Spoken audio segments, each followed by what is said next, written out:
All right, all right. Well, thank you so much. We have an amazing special guest today. Really appreciate you being here. We have so much to talk about, so much to know, and ask you about Elzar. But before that, I want to give you the opportunity to introduce yourself, your businesses, and then we'll take it from there. Thank you so much for being here. Thank you for having me, and thank you for establishing a live forum for promoting Filipino businesses. This is really something that a lot of our friends would much appreciate, and I'm glad to be here today. So let me give you some insights on who I am and what I do. I'm actually a graduate of industrial engineering from UP Diliman way back in 1985, decades ago. From there, I actually moved to IT, and at this point, I have over 35 years of global IT leadership experience in various industries, including shipping and port operations, finance, having worked for the largest insurance company in the world based in Manhattan for some time. I also work for the federal government, and now with in higher education with New York University as the senior IT director for global infrastructure. I'm also an author of two AI books, AI Hacked and AI Hacked 2. Both are available via Amazon. AI Hacked, the first book, was actually listed as one of the top 100 AI books by an independent book curator organization called Book Authority at one point. And I'm also an OPM songwriter. 1997, I won a grand prize in Asia Song Festival in Hong Kong, beating about 11 other countries. And Jaya was our interpreter. 1999, I won the grand prize in Metro Pop, a song performed by Lani Misalucha. And I wrote major hits for Jaja Padilla, Martin Rivera, Gary V, Sharon Cuneta, Lani Misalucha, Leah Salonga, Angeline Quinto, and many more. And my mind is now focusing on a restaurant in LA called Manila Inasal. We opened in LA in late 2023, and we're just a little over a year, and we moved from Sunset Boulevard to Silver Lake, also in Los Angeles. And once again, thank you for having me. Yeah, thank you so much, Elzar, for being here. We all have questions, and there's so many different aspects we can go. We're gonna just take turns. Everyone here, and me and the co-hosts are gonna have questions. I mean, obviously, congrats on the restaurant. More specifically, I think this is probably expected. The AI portion of what you mentioned is the most interesting to me, because I feel like we're really doing this live show for the future of work, and for the future benefit of not only Filipino Americans, but anybody that can just really be convinced that they really need to build a brand. Right. When do you think these predictions of like how AI is going to change things, like when is it going to be really big? When is it going to be a real challenge for people, in your best estimation? Because I think everyone kind of sees the whole idea of AI being an issue similar to like climate change. I mean, no one's okay with it, but everyone kind of seems to be doing nothing because it seems so far off. You know what I mean? So what do you think? What's your thought? That term is actually tipping point. That's what we use as AI writers. What is that tipping point period where AI and robots will actually start taking over millions of jobs? Right? And most AI writers several years ago predicted that 2030 or around that period would be the what we call the tipping point period. Um, a lot of people actually doubted that, and a lot of people were speculating and saying that's all bogus, right? It's just pure science fiction. But then Chat GPT came into existence and surprised everyone else that it can actually generate videos, music, and content in various forms, right? It can even create an essay, short story. You can ask questions and ask it to even produce a 10-page business plan, write a position description for whatever job that you want to post, and many other things. AI is now able to generate artwork. I just recently came across an article that said 3,000 signatories are actually petitioning the Christies to stop an auction that is solely dedicated to AI generated artwork.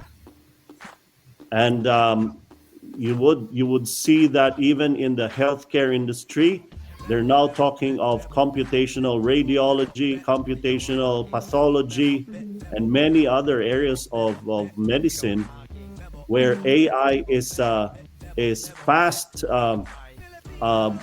approaching and maturing, that it's thought to be and might take over some of the processes and jobs in the healthcare industry.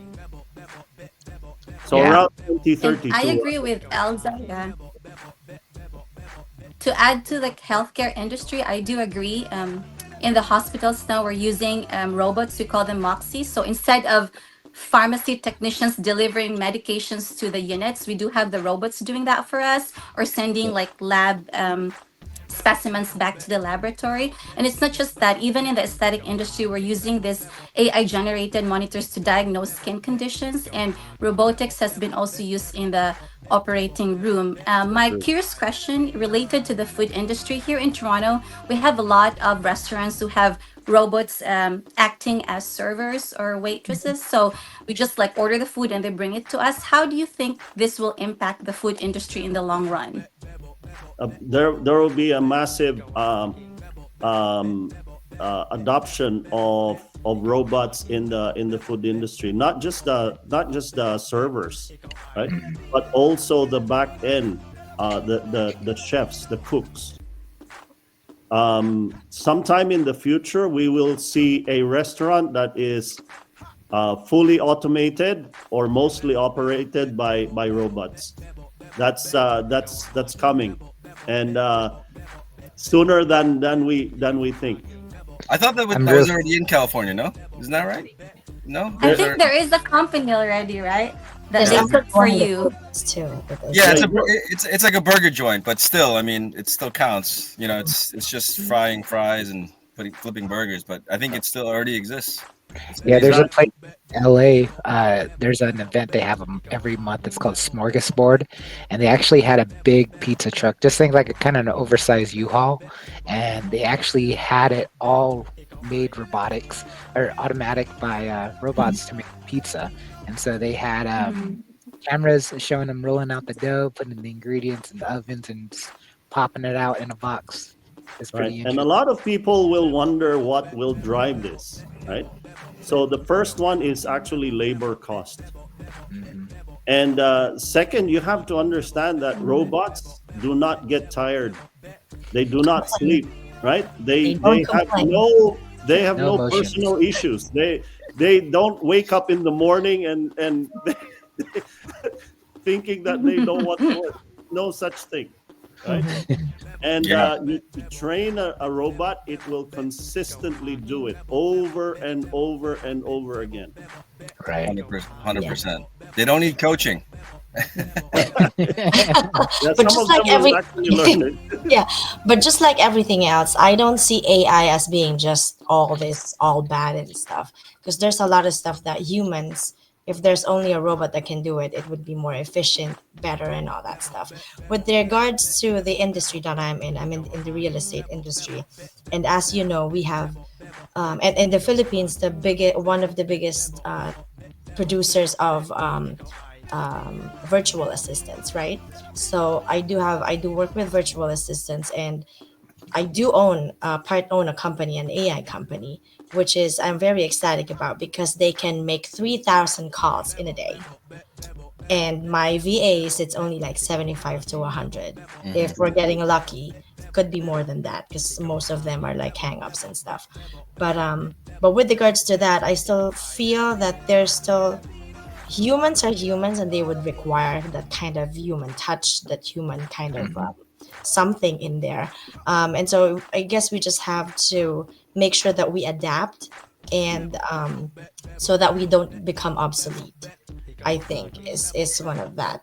With regards to the arts and everything, there would still be, we could still see the fine line into that, and I don't think humans will be dominated by the robots. It would be used in all of our other stuff already, but I think it's the operations, the laparoscopic operations, robots are being used, but still the doctors are behind it. So I think if we have that autonomy, human autonomy with regards to using the robots, I think it would be most beneficial rather than we are being afraid of it. It's new.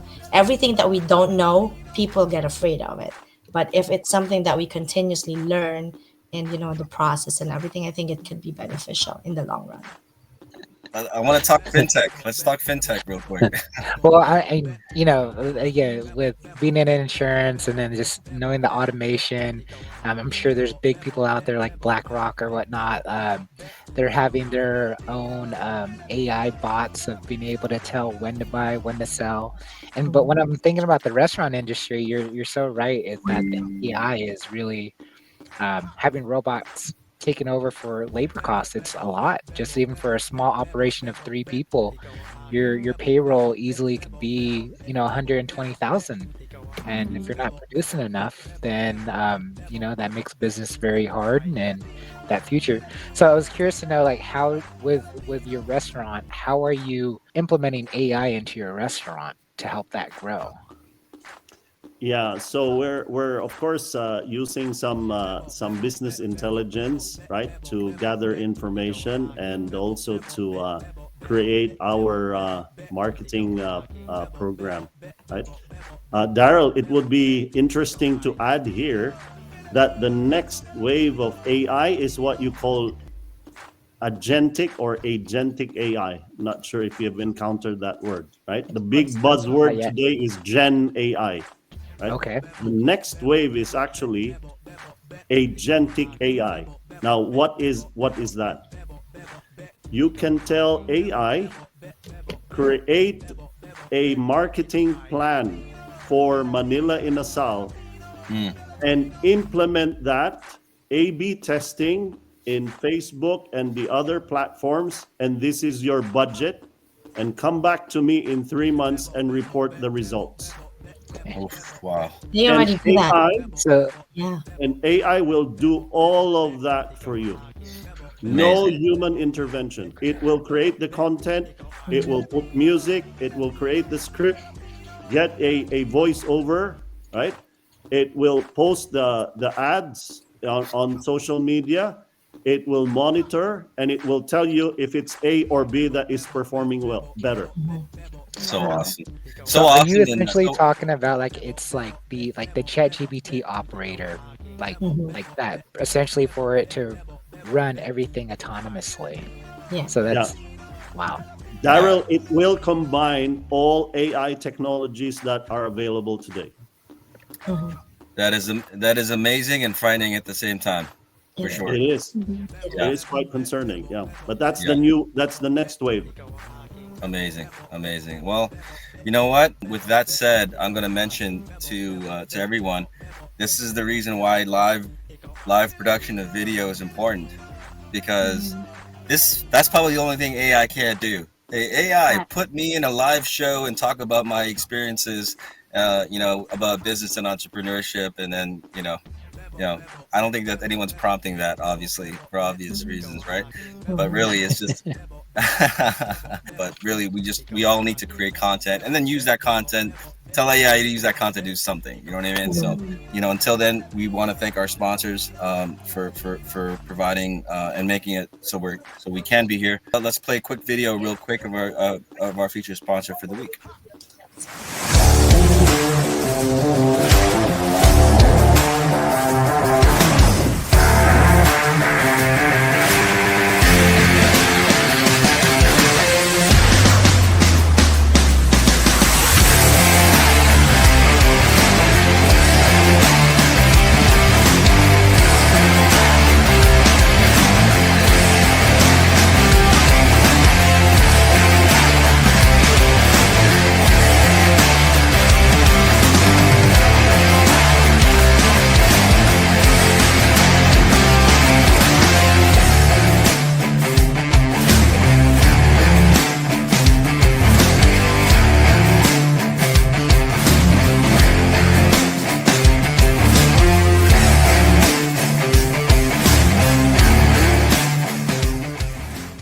All right. Thank you so much, Signag Local, for the sponsorship. Really appreciate you doing that for us. So what I want to do is introduce the our next part of the show, which is honestly a lot of times my favorite part, because it's we get the live interaction and questions from our viewers. Let's make it happen.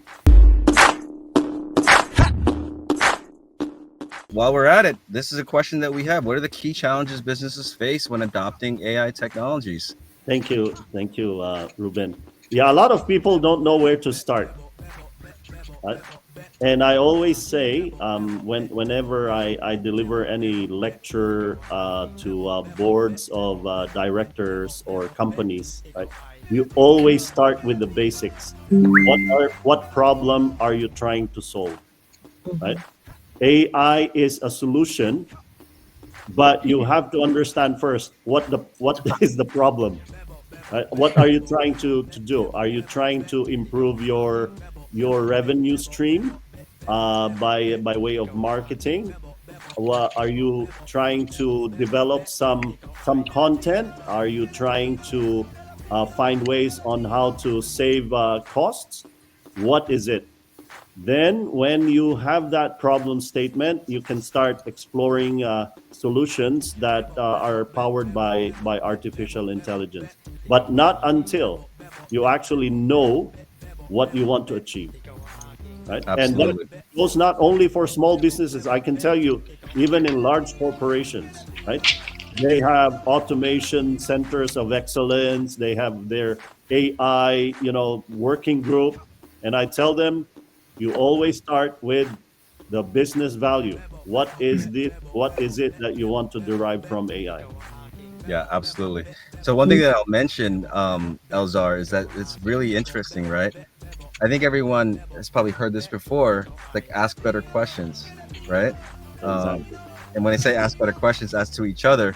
But it's even more important with AI because, garbage in, garbage out. If you ask, a terrible question, you're going to get terrible results, right? That's right. Ruben, that's actually a very fundamental point. Even in interacting with AI, right? We have something called prompt engineering. They will teach you how to interact with AI platforms. Yeah, in fact, actually, that's Yeah, I'm sorry. I can't help but hear. I heard that prompt engineer is probably going to be the most paid, highest paid engineer out there. Because That's what I was about to mention. Yeah, exactly. Learning how to use AI, so it's amazing. Exactly. So imagine having an expert in the room, right? Someone who has so much knowledge, and you are right next to that person or whatever you call that being. And you have to know what to ask. You cannot just say, give me this, give me that. No, there's a way to talk to AI platforms. 100%. How can AI improve customer experience and engagement in service-based businesses? Wow. Yeah. There's a lot in that space, right? So AI is currently being used as in the form of chat bots, as a lot of companies are doing that today, not only in the healthcare industry, but even in banking and finance and other industries, right? There's also, as mentioned earlier, telemarketing, where you have AI calling thousands of people in a span of just a few hours, reaching Mm-hmm. out to them and getting feedback. Mm-hmm. AI is also used in what you call sentiment analysis. You scrape the internet, you scrape social media to find out the impressions of people on a certain service or a product. A lot of sophisticated companies are doing that. They're Mhm. looking what people are telling or saying on social media, and based on that sentiment analysis, they're tweaking their product or products and or services. And there are a lot more to talk about, but back to you, Ruben. Yeah, no, that's Man, this is amazing. great stuff. It's Yeah. amazing. Yeah, no, I think it's oh boy. Yeah, Yeah. it's interesting, really interesting. We have another question. I think this topic is so perfect that our theme was food for thought, because I kind of knew that everyone would be interested in this topic. So we have this question. Antoinette, Miss Lady Antoinette, really appreciate question to you. Question to you. What do you think the biggest risks of AI in business, and how can they be mitigated? Let me give the floor to others first before I before I answer. I've been yeah. Yeah, yeah, So, no, perfect. Yeah, actually, you know what? It's good. It's good that you said that, because I was actually going to comment on the whole idea of cold calling with AI. Yeah. I think there is really a certain point you could do it until, right? Mm-hmm. Especially. I mean, as Celeste, in the real estate business, people want to speak to experienced people who know what they're talking about. So I think with any business, they want to automate as much as possible. Like a lot of investors who are doing business aren't going to spend 30 seconds talking to a robot if they Mm-hmm. know that they can talk to a human. You know what Yeah. I mean? Exactly. So there's such thing as overdoing it, blasting with text that no one responds to, or leaving, making calls, or having them talk to a robot they don't want to talk to. There's Mm-hmm. such thing as overdoing it. So 100%. That is a huge risk, and I think these days brands are important. You know what I mean? Branding is important, so you don't want to be branded as the company that doesn't care to talk to people. Yeah, and I think with regards to texting, right? Mass texting has been banned in most of the states, Massachusetts included. So you cannot just send mass text message to everyone. And I think as as AI gets more involved with cold calling and stuff, they would put some legislation or something like that, that you cannot just call anyone with a robot, something like that. So I think as we evolve in that, more people are going to take notice, and they would want to, we want to give provide jobs to like really working individuals. And with regards to me taking advantage of AI, I'm like a small business owner trying to start my brand and all that. And I don't want to say I'm technically challenged, but in some ways I am. So let's say this content, right? And I want to create like snippets of topics.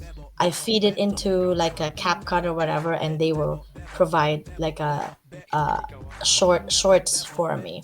And doing it on my own, I wouldn't be able to. So in a way, AI helps me in that way. And so I take that into my advantage. And I think that's just one of the ways that I think they are helpful.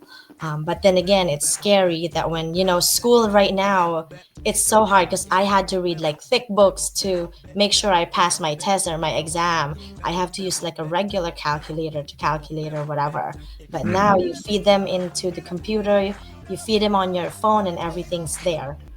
So what type of learning are they really doing if everything's like on their lap? So it's something there has to be regulated one way or another. I don't know how. I don't know how it's gonna be done, but the smart people can figure that out probably. Yeah. I agree with Celeste and also with Ruben in terms of cold calling, because in my experience with aesthetic business, you really have to be in touch with your clients, like do follow up, even create or establish new clients. I think using the traditional way of calling is still effective because sometimes your sweet voice or your warmth can already like attract these clients. Robots, they're just like monotone.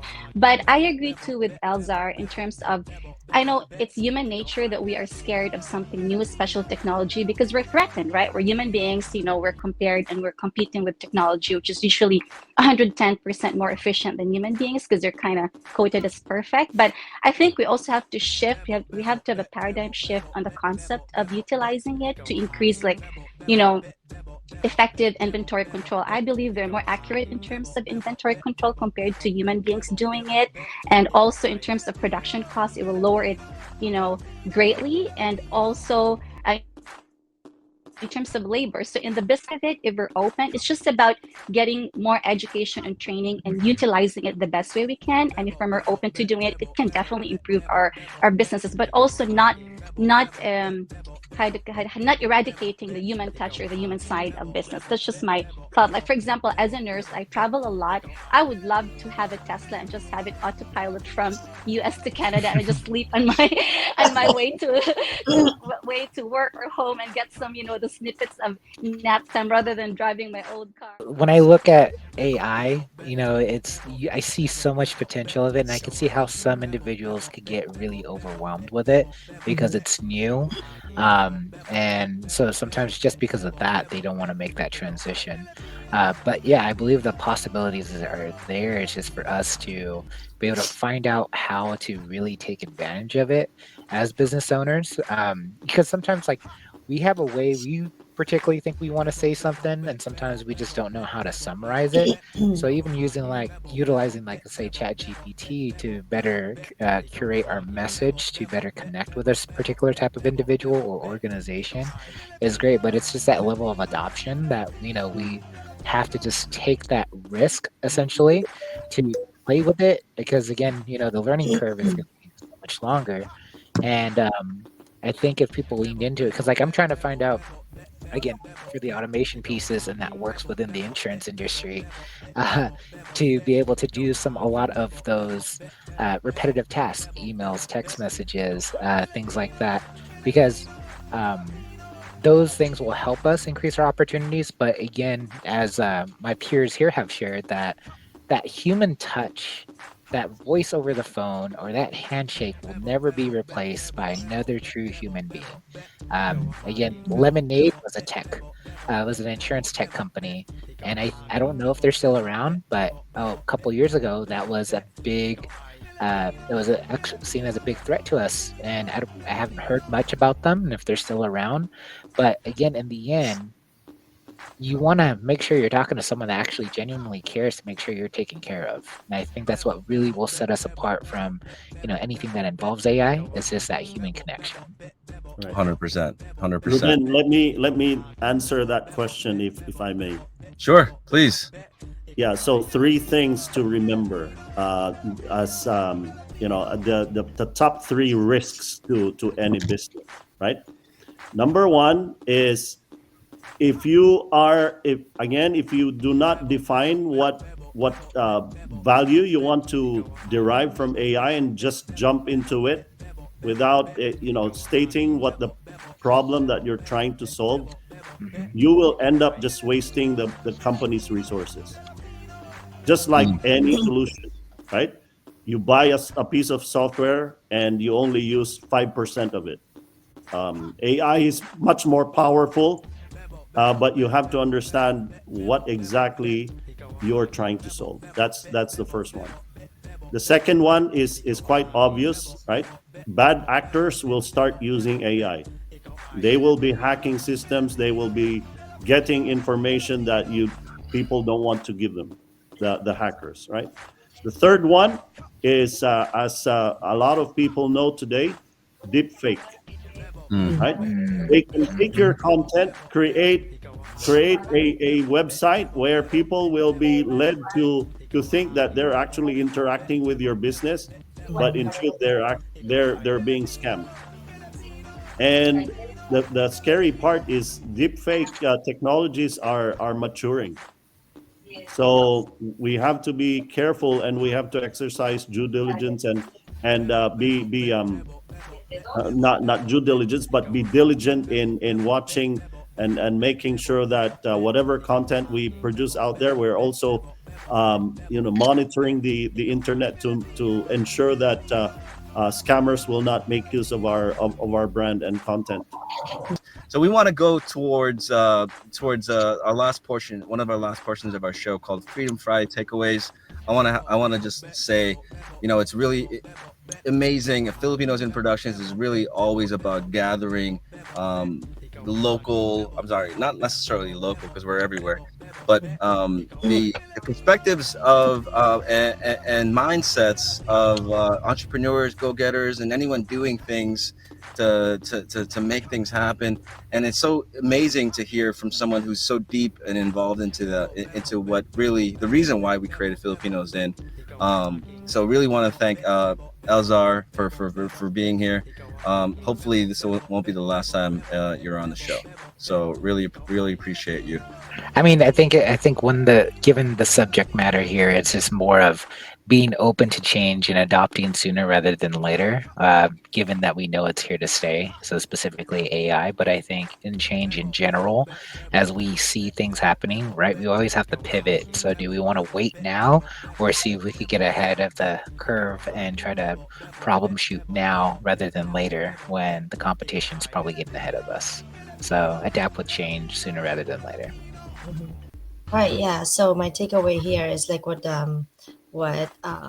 Daryl mentioned. Change is inevitable, and use that for the better instead of the alternative. And I'm pretty sure I believe that people are inherently good, and so I think AI is inherently made for good and to make people's lives better, and we just have to keep watch on those people that are not using it for the better. So My Well, takeaway would be more of like, you're right, being open to change and embracing it and utilizing it the best way we can. But also, as a healthcare professional, my concern is also how we can regulate it, especially in protecting patients' rights and information and confidentiality. I'll give you an example. In our industry in aesthetics, people are very particular with their image and how they look good, and they're into perfection. So we had a client that came, and we treated that client, and good thing we have this machine that takes pictures of your pores, even the tiniest pores it can capture. And a few months later, after spending such certain amount, the client came back and complained that we left a scar on her face, even if I can't see no scar at all, even if I'll use a magnifying glass. And good thing that AI generated diagnosis and photos was there as a documentation. So it helped build our case. So when the client sued our clinic, and the professionals were able to establish that there was no scar and that we didn't damage the face through AI generated photos and diagnosis. So I think it's good. We just have to learn how to use it right, and educate more so that we can also help out other businesses, and it's cost effective. So why not, right? Just be open to it. and last but not least, Mr. AI himself, Elzar, please give us your Freedom Friday takeaway. And thank you so much for being here. Really appreciate you. Thank you for having me, Ruben and team. Whenever I deliver a lecture on AI, it never fails that one person will ask this very important question: what is that one skill that will survive the future? And my answer: entrepreneurial skills. mm, And more power to your program, because you are promoting Filipino American entrepreneurs. You are on the right track, Ruben and team. Let me repeat that. You are on the right track, and more power to you. And to all your viewers, please support the Filipino entrepreneurs, the Filipino American entrepreneurs. Spread the word to your friends and your colleagues. Right? We want to see Filipino American services and products thrive in the future. Let us support one another. Thank you mhm. very much. Thank you so much all for watching. Maraming salamat. Until next week, make it a great week. Thank you very much, y'all. Filipino, Filipino, Filipino, Filipino. Hoy pare, pakinggan